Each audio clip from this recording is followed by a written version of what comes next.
Antarctica sits at the bottom of the world, a frozen land buried in ice for millions of years. Deep under this ice lies Lake Vostok, a freshwater lake about the size of Lake Ontario. Sealed off from the outer world for millennia, the lake is freezing, lightless, and subjected to crushing pressure nearly 400 times atmospheric pressure. In 1998, a joint U.S., Russian, and French team drilled an ice core down almost to the lake. The conditions at Lake Vostok are so extreme that it would seem nothing could live there. Yet in the ice that had frozen off the lake, scientists found evidence of microbial life.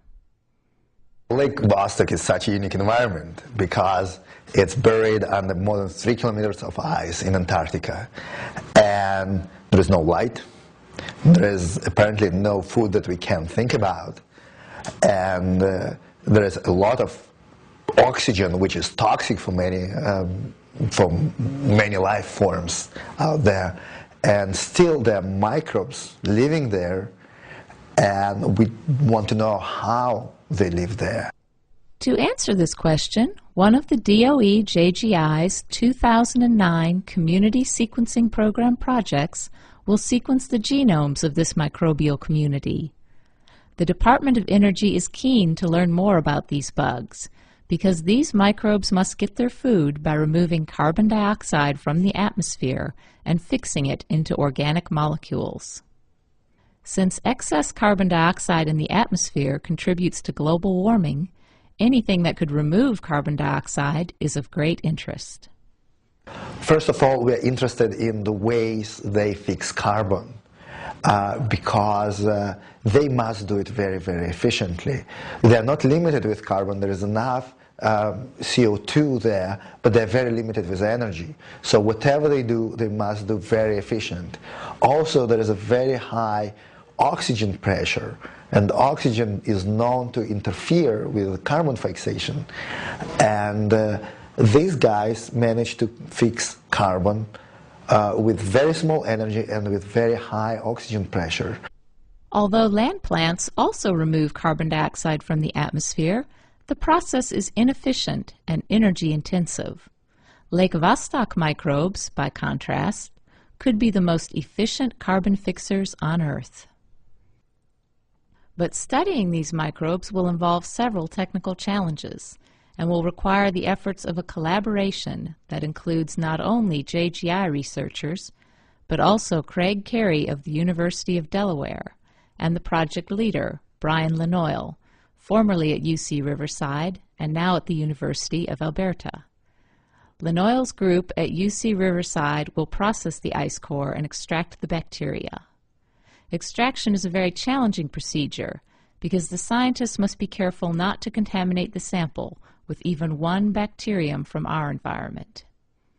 Our collaborators in UC Riverside got this ice, and they're going to do the procedure of decontaminating the ice core and getting the microbes out of there, which is extremely complicated, and I wouldn't do it myself, but they are experts.